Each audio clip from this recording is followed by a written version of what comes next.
नमस्कार बंधुरा सुबलय रान्नार घरे आपनादेर स्वागत। आज बानाबो आमि आलू पेঁয়াজ दिए माशरूम रेसिपि।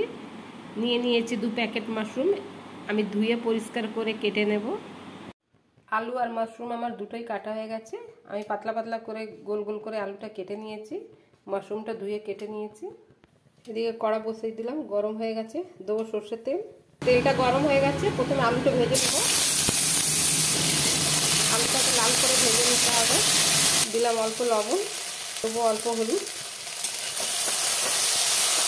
आलूटा आरेकटु भाजा भाजा होबे। आलूटा हये गेছে, तुले नेब। आरो अल्प सर्षेर तेल। फोड़ने देবো शुकनो लंका। आमि छोटो छोटो करे 3টে लंका केटे निয়েছি।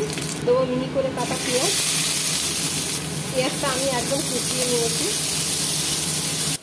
पेঁয়াজটা आरेकटु भाजबो। দিয়ে দেবো ধুয়ে রাখা মাশরুম। ভালো করে ভেজে নিতে হবে।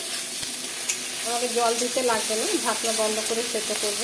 দেবো অল্প লবণ, আমি অল্পই দিয়েছি কেন কি আলুতে দেওয়া আছে। দেবো হলুদ, ঢাকনা বন্ধ করে ভাজবো। মাশরুমটা গলে গেছে, দিলাম আলুটা। আলু দিয়ে আর কিছুক্ষণ ভেজে আমি নামিয়ে নেব। আমার মাশরুম রেসিপিটা হয়ে গেছে বন্ধুরা। যদি আপনাদের আমার এই ভিডিওটা ভালো লেগে থাকে তাহলে লাইক, কমেন্ট, সাবস্ক্রাইব অবশ্যই করবেন। ধন্যবাদ।